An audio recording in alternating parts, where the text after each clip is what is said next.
We're kicking off a brand new series called Meaningless. Now, don't misunderstand. The series is not meaningless. I believe it's going to be the best sermon series you've ever heard. It's going to add such value to your life, but it is called Meaningless. And as I was prepping for this weekend, it reminded me of a conversation I had with my oldest son quite a while ago. In fact, several months ago, we were really trying to lean hard into the chores around the house, right? We said there's some things that you get an allowance for, above and beyond, but there's some things that what we use in our house is because you're a Haas, you have to do that. It's just part of it. You're not gonna get paid for it. It's part of being in the family. You just have to do certain things. And so we're trying to instill that work ethic into each of our kids, get them on the chores and everything. And Connor asked me a question, my oldest, asked me a question in the midst of me kind of helping him navigate his chores and everything. He asked me this question that legitimately shook me to the core.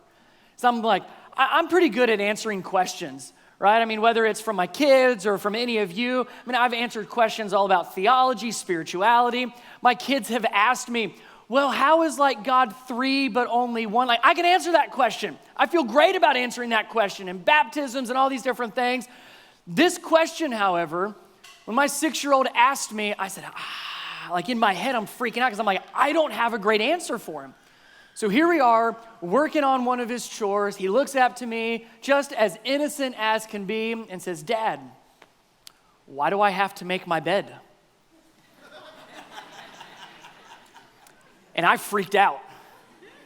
Because as I'm helping him make his bed, explaining how this works, and then he asked me the why question, in my head I'm thinking, I have no clue why you have to make your bed. I've been wrestling with that my whole life. But here my son is asking me, and I feel the need to have a great, reasonable answer. So I keep my cool. I kept my cool, man. And I looked at him and I said, son, here's why you have to make your bed every day.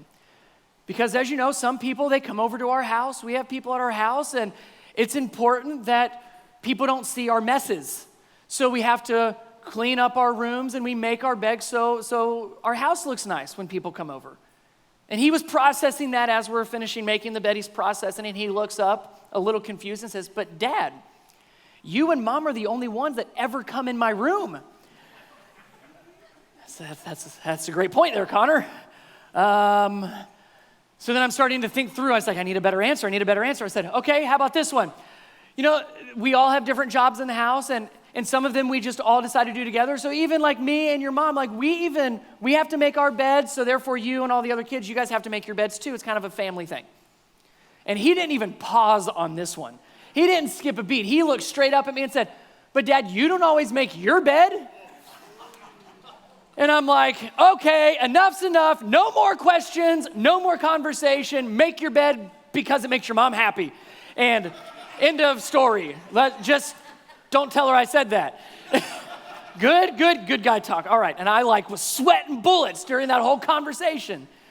But here's what made me think of that is whether it's making your bed or it's doing what I did yesterday. Would you like to know what my Saturday included yesterday? I'll tell you, because you really want to know. I edged our front yard. You know what I'm talking about? When the little grass starts to creep over into your driveway, and God forbid someone sees that grass on your driveway, said the HOAs, I had to edge my driveway. But guess what I'm gonna have to do next Saturday? I'm gonna have to edge my driveway again. Just like my son's gonna have to make his bed again, and we're gonna have to do laundry again, we're gonna have to mow the yard again. You notice we get in that kind of cycle where we begin to ask this question, what's the point?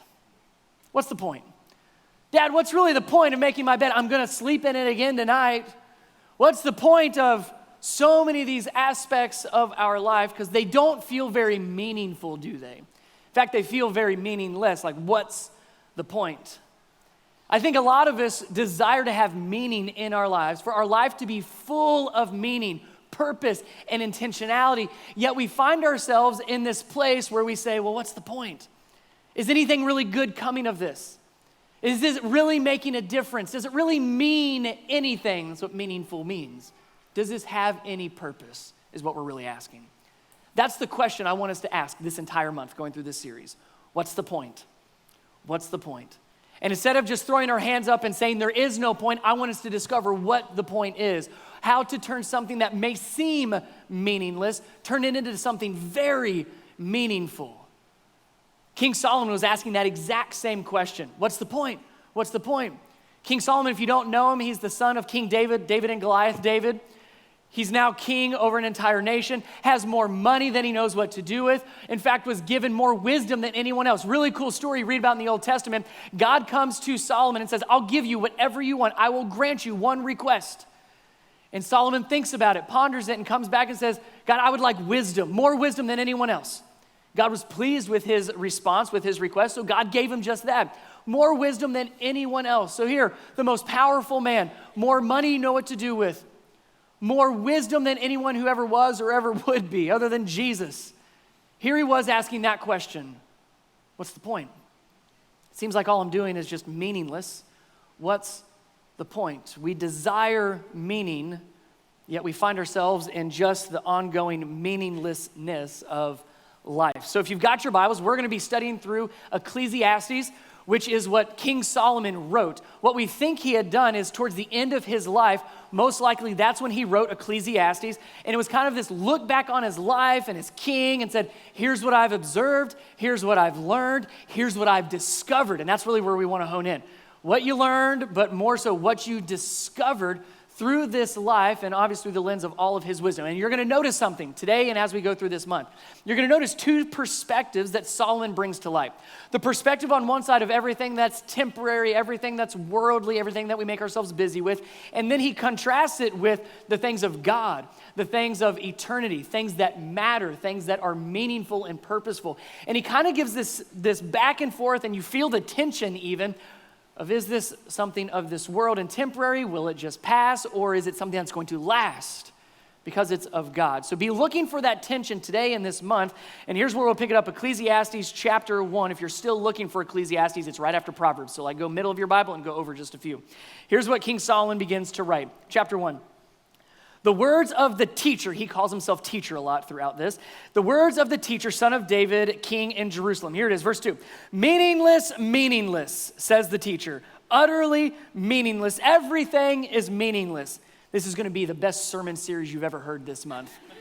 It's all meaningless. What's the point? Verse 3, he elaborates on what he has observed. What does anyone gain from all their labors? At which they toil, they work hard under the sun. Generations come and generations go, but the earth remains forever. The sun rises and the sun sets and hurries back to where it rises. The wind blows to the south and it turns to the north. Round and round it goes, ever returning on its course. All streams flow into the sea, yet the sea is never full. To the place the streams come from, there they return again. All things are wearisome, more than one can say. The eye never has enough of seeing, nor the ear its fill of hearing. And if you were to keep going on and on, you would see him continue to elaborate all to that point of what is the point. Meaningless, meaningless, utterly meaningless. Everything is meaningless. Now to this point, this is everything he has observed. And again, as a king, with his wisdom, with his wealth, with his stature, that carries some weight because of all that he has seen. Now, a couple other things that help us know King Solomon just a little bit more, not only from scripture, but it's great when archaeology brings to light elements of truth and fact throughout what we even read in the Bible. And it's really cool when you see the Bible and archaeology kind of match up together and it's like, oh, okay, that's exactly what that meant, or that's what that looked like. And what's really neat is this has been very recent, just in the last few months. Archaeologists have uncovered obviously an old painting of King Solomon, at least who they think to be King Solomon. So you don't just have to read about him, we really get a good picture of who he was. So let me show you what King Solomon probably looked like according to archaeology. Here's a good picture of him. There he is. Dead on, isn't it? With that picture in mind, now go back and rethink chapter 1. Meaningless, meaningless, utterly meaningless, everything is meaningless. The sun rises, and then it sets, and tomorrow it will rise again. Everything's meaningless. You hear it, don't you? It's just what an Eeyore of a guy. And we all have Eeyores in our life. That's okay. Solomon was one of them. So he takes in all of that he has seen and witnessed and observed and says, what's the point? But it's not enough for him to just observe it. He wants to experience it. Again, he's trying to discover, surely there's meaning somewhere in life. Surely there's something in life that is not pointless and meaningless, but I can add value, I can add purpose and intentionality and meaning to my life. So he switches his view in chapter 2. It's no longer, here's what I've seen and observed. Now he's like, I'm gonna find out for myself. I'm not gonna take your word for it. I'm gonna experience myself. And remember, this is a man with unlimited resources. A man that didn't have a palace, he had palaces. I mean, this man, more wealth than we can imagine, so he had every resource at his fingertips. And here's what he says in chapter 2, verse 1. I said to myself, come now, I will test you with pleasure to find out what is good, what has meaning, what has purpose, what will actually lead and make a difference. But that also proved to be meaningless. Laughter, I said, is madness. There's the good old Eeyore we know. Laughter is meaningless. And what does pleasure accomplish? I tried cheering myself with wine and embracing folly, my mind still guiding me with wisdom. I wanted to see what was good for people to do under the heavens during the few days of their lives. In other words, there's got to be something that we can do that adds meaning. There's got to be something that we can be part of that adds meaning to our lives. Now you can keep reading through chapter 2, and you'll see that he builds great buildings with just such a wise mind and architecture as a hobby of his. He builds these huge parks and gardens. He tries to obtain as much as he can. He tries to build as much as he can. He tries to do and see and experience as much as he possibly can. He begins to sum it all up in verse 9. He says, I became greater by far than anyone in Jerusalem before me. In all this, my wisdom stayed with me. I denied myself nothing my eyes desired. I refused my heart no pleasure. My heart took delight in all my labor, and this was my reward for all my toil, for all my hard work. He's about to say, now everything I've seen, but now everything that I've done and everything I've experienced, he said, here's my reward. Here's what I discovered. Verse 11. Yet, when I surveyed all that my hands had done and what I had toiled to achieve, say with me, everything was you got to do the Eeyore version. Meaningless. That much better. Very depressing. Great job. Everything was meaningless, chasing after the wind. Nothing was gained under the sun. So even after everything that he experienced and tried himself, still meaningless, utterly meaningless. Everything is meaningless. So, what's the point? You see, he's painting a picture, a very depressing, negative picture of what our lives often feel like and look like, don't they? So if this is our lives, meaningless, big old sad face. There we go. What's the point? And we think through not just what Solomon suggested, what he observed and experienced. Begin to think through your entire life as well. Think through the work that you put in, right? The money that you spend, the money that you save, the debt that you accumulate. Hang on. There we go. One more. The relationships that we have, right? The investment we put into people, the time we spend on people. You think through our families. You think through our spouse and what we invest in them, our parenting. That's a lot more than the debt even. There we go. You think through our work and our jobs. You think through what we put into our communities. You think what you put into bettering yourself, growing yourself, staying healthy as best you can. There's so much that we continue to put in our life. The investments, the work. It's a lot of time. It's a lot of money. It's a lot of effort. It's a lot of energy, isn't it? We put so much in our lives, and then we're finally like, oh, it's the end of the day. Whew. It's exhausting, isn't it? Everything. If you start to really look at your days and your weeks, and if you really started to quantify all that you do for all the different people in your life, it's a lot. So you finish your day, you feel like you've wrapped up the day, your head hits the pillow, and you're like, oh man, surely something I did today was of value. Surely something today was meaningful. Surely something today meant something to someone. But it's interesting because we're still exhausted, aren't we? We're still exhausted because of everything that we put in, hoping that there might be some small piece of meaning. But in reality, you wake up the next morning and you're just as exhausted because you got to start all over. Yep. You're welcome, first, second, third, fourth, and fifth rows. You start all over, don't you? Everything that you had just worked for, everything that you had invested and put in is now gone. And you got to start all over, and it's exhausting. Literally, it feels like the bottom drops out on your life time and time again. To just wake up and, well, I guess we've got to do the same thing over again. Meaningless, meaningless, utterly meaningless. Everything is meaningless. Now, I'm so thankful that Solomon didn't just end there, because that would be difficult to preach for 4 weeks. Just everything's meaningless. He does turn a corner. He spends a lot of time explaining what meaningless looks like, what it feels like. But he does begin to turn the corner a little bit and says, but it doesn't have to be that way. Big smiley face. There is meaning that we can find. There is meaning that we can add to our lives. It doesn't have to be meaningless, but we can find a life that is full of meaning. And he turns that corner and he discovers it in verse 24 and 25. Verse 24, here's what he says. See if you can catch the shift, the difference between the meaningless and the meaningful. Verse 24, people can do nothing better. Well, that's interesting. That doesn't sound like the Eeyore we've come to know and love in the past few minutes. He's going to say something positive. People can do nothing better than to eat and drink and find satisfaction in their toil, in their hard work, in all those things that you put in your life.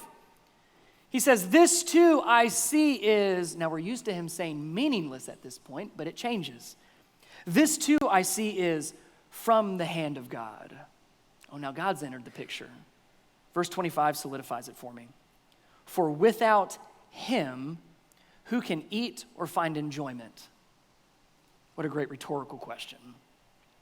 What was the difference there? Did you catch the key word? It's a who. For without him, who can find meaning? Who can find joy? See, what's interesting is what goes in our life, for the most part, doesn't change all that much. And even what Solomon is saying here, he doesn't say, oh, and I've changed everything of what I do. No, he says, no, all that hard work, all the toil, all the relationships and the jobs and the communities and the money, and all those things that we continue to do. All the people we pour into, all the hard work that we're investing in our lives and in the lives of people around us are often the same as what we invest over here, but there is a difference. What we put in our lives may not be that difference. The difference is at the end of the day, you say, whew, day's done, that was a lot. But there's something different because it has meaning. And you made a difference. And you recognize that there's purpose and intentionality behind it. So then tomorrow when you wake up, oh, you're not starting all over again. If you've ever heard the phrase that Jesus talked about regarding abundant life, life to the full, living life to the full, it's impossible to obtain that and live that when you're emptied out every single day. It's just constantly trying to do more and more and more and refill and refill and refill. That overflowing joy that you hear us pastors talk about is when this happens, where when for some way and in somehow that we're going to see in a moment that God is able to keep all of those things in our lives, but it now has meaning. We're not bottomed out every time. That's where it begins to fill up and then overflow with joy. If you want to live abundantly, a life of meaning and a life of purpose, having the bottom of your life dropped out every single day, every single week, just what's the point? What's the point is not the way to live it. So what's the difference? Right? It's exactly what he discovered here in verse 24 and 25. The meaningless is obviously without God. The meaningful life, the difference is what's holding it all together, isn't it? That's the difference. The difference is there's something on the bottom here that's keeping it all together. Understand, it's not just adding God to your life. It's not just saying, oh, yes, meaningful life means I add God to my life. It's not saying, oh, I got to make sure I do church today. Let's add God. No, it's saying, God, you're holding it all together. Because without him, there's nothing holding us together. Our lives feels void and empty. In fact, that word meaningless literally means void.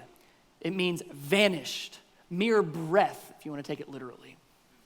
It doesn't last. It is temporary, so it always bottoms out. And you're left just trying to fill and fill and fill and fill and fill, and you're never full of meaning. So we could say that the meaningless life is doing everything without God. That's what Solomon was doing here, wasn't he? He says, I can do anything, I can obtain anything, I can spend anything, I can have anything. But he did it without God, and he said, meaningless, meaningless, utterly meaningless. Everything is meaningless because he did it without God. Then he discovered and he changed it, and he said, well, no, meaningful is it's not having everything because Solomon had everything. So it's not about how much you have, but it's having God throughout everything. No matter what comes your way, it's no matter what situation. It's been a tough week, not just for our country. It has been a very tough week for our individual community this last week. How do we handle that? Sometimes the things that get put in our life, we don't want in our life. And when we try to do it on our own, we are stuck trying to figure it out on our own and hold it all together on our own. And you know how well we do that. Instead of saying, here's what got put in my life this week. God, I don't know what to do with it. I'm glad it's not me that's holding this all together. I'm glad it's not me that's responsible for keeping it all together. God, it's got to be you that literally holds my life together. Meaningless is without God. Meaningful, it's not just with God, it's He is your everything. Colossians says it this way. For in Him, talking about Jesus, all things were created, things in heaven and on earth, visible and invisible, whether thrones or powers or rulers or authorities. You get the picture? It says all things have been created through Him and for Him. Now let's get real. Here's what it means for us. Verse 17. He is before all things, and in Him all things hold together. In Him, in Jesus, all things hold together. Do you know what is included in all things? Your life, all things, everything. It's not just their life, it's not just these lives, it's no, my life is held together by God, the creator of the universe, where all things were created by Him and for Him. He is holding my life together. I should not be taking that responsibility. Because when I do, this is what happens. Time and time again, we just get emptied out. And we feel like we've got to put more and more in there, which makes us more and more tired. And at the end of the day, we say more and more, what's the point? Meaningless, meaningless, utterly meaningless. Everything is meaningless unless God is holding it all together for you. Not just a part of your life, but your life. Truly, the foundation of your life. So here's what I want us to do. I want us to ask, we've asked the question, what's the point? We're starting to answer that, and we will over the next 3 weeks. I want us today to ask the question, so what does that look like? Right? We know what this looks like. I don't need to teach you how to live a life for yourself. We're very good at that. How do we live a life where it's not just adding Jesus to our life, but it's letting Him be the foundation of our life, where He is our everything? What does that look like? How do we begin to move in that direction? So let me give you 2 ideas, and these are for me personally. These are not the only ways to do this, but at least in my life, here's where I tend to go. Here's how I filter my life through these 2 things so that I do my very best, not perfect, but I try to do my best to make sure that Jesus is the foundation of my life. So here's the first thing I would tell you. Tie the Bible to every part of your life. Tie God's word to every single part of your life. So often we're good at saying, oh, that's for them. That's a good verse for him or for her. But to make it your own, it says, no, this is for me. And it ties it to every part of your life. Let me help you understand it maybe a little bit of a different way. This is a book of mine. If you were at my house, you would, with our made beds, you would see this book on our bookshelves. At least the made beds half the time, give or take. And you would see it, and you probably wouldn't think anything of it. It's just another book. Whether you've read it or not, heard of it or not, it really wouldn't mean anything to you. If you were to see it sitting up here before the service started, you would see a book and say, okay, whatever. If you were to see it lying on the ground, you would probably glance at it and then step over it. If you were to see it at a library, you wouldn't give it a second thought because it doesn't really have much meaning to you whatsoever.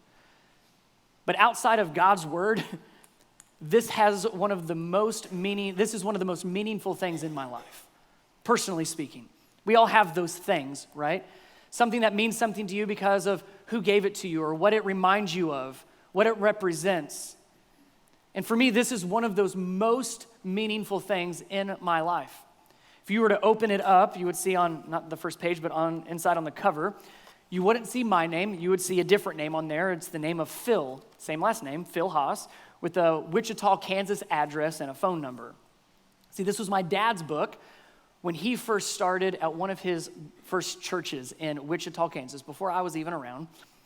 And somebody had given him this book, and it meant a lot, and he's got his own story. But in a very critical and meaningful time in my life, my dad handed me this book. In a moment where I needed not just the words on the pages greatly, I needed a dad greatly. You've been in those moments where your story and somebody else's story intersect in a way that you can only say it was a God thing. And my dad's been that for me on multiple occasions, but I'll never forget when he handed it to me. And it's been a constant conversation ever since. So when this sits on my bookshelf, it's not, oh, that's a book. It reminds me of the conversations, reminds me of the stories that my dad and I share, reminds me of the encouragement he gave me, the moment I needed it more than anything else. If you were to turn to the very last page of the book, you would see a prayer that I wrote, not a prayer that I'm going to share with you. It's a prayer that's very meaningful to me personally. It's a prayer that I keep on the front of my heart and my mind literally all the time so that I may never forget. It means a great deal to me because of what it reminds me of. May God's word do that for you in every part of your life. And I mean every part of your life. It's easy to go through all the things we have to do, and we're not really sure why we do them or who we do them for. But can you take God's word and say, okay, God, help me tie this to everything I'm putting in my life. And when you add God's word to your life, guess what? It adds meaning to your life. Couple quick examples, again, for me personally. Raising kids and parenting. I use Philippians chapter 1, verse 9 through 11. I've made that my prayer, not some great prayer that Paul prayed over a church in Philippi. I've made it my own, and I've tied it to how I raise my kids. My relationship with Becky, my wife, Ephesians says that we submit to one another out of reverence for Christ. Not because we feel like it, but because of what Jesus has already done in our lives and the commitment we've made to one another. I mean, you could go on and on and on through our work ethic. That's out of Colossians. For how I lead our church, that's Ephesians chapter 3, verse 20. That in him, he can do immeasurably more than anything we could ever ask or imagine. Psalm 115, not to us, Lord, not to us, but to him be the glory because of his faithfulness. Have you tied God's word to every part of your life? Or are we just doing things and hoping maybe it matters one day? Start there. Add God's word to every part of your life. Tie them together so it adds meaning to your life. That's the first one. Second thing I would tell you is look at what God has given you and ask how you can use it for him. Take something that he has given you, something that you're already doing, something that you already have. Use what you have, but for him. You see, when we use what we have and we do it for our own purpose, that becomes quite meaningless. When you take what you've been given by God, remember what we read in Colossians, everything was created by him and for him. When we take that literally, which we should, we say, okay, God, here's what you've given me. The gifts. You've given me the relationships in my life. You've given me finances. You've given me resources. You've given me a beating heart and breath in my lungs. I'm going to use it for you. Oh, it becomes very meaningful because it's tied to his purpose. So look for those.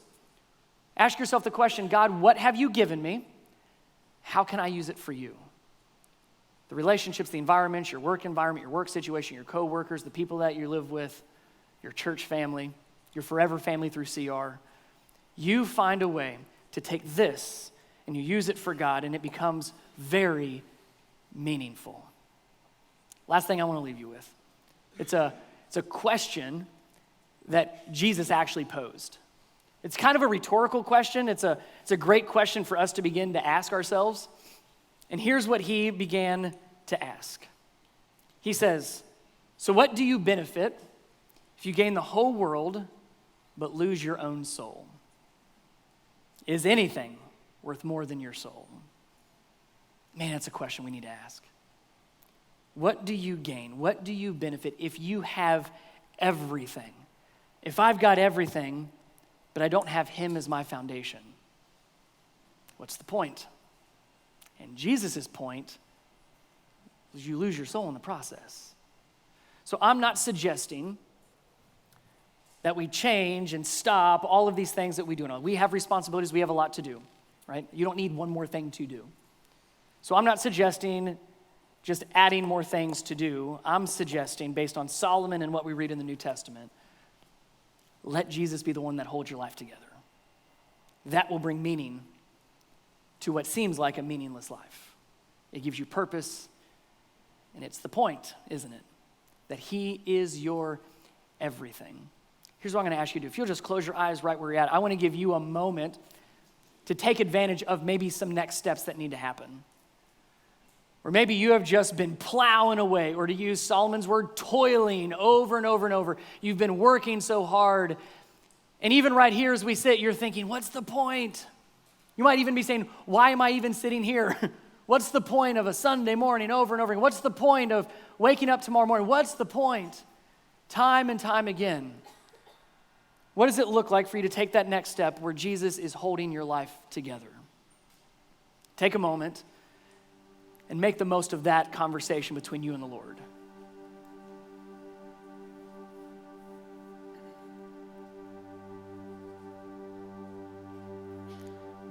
Jesus, you are our everything.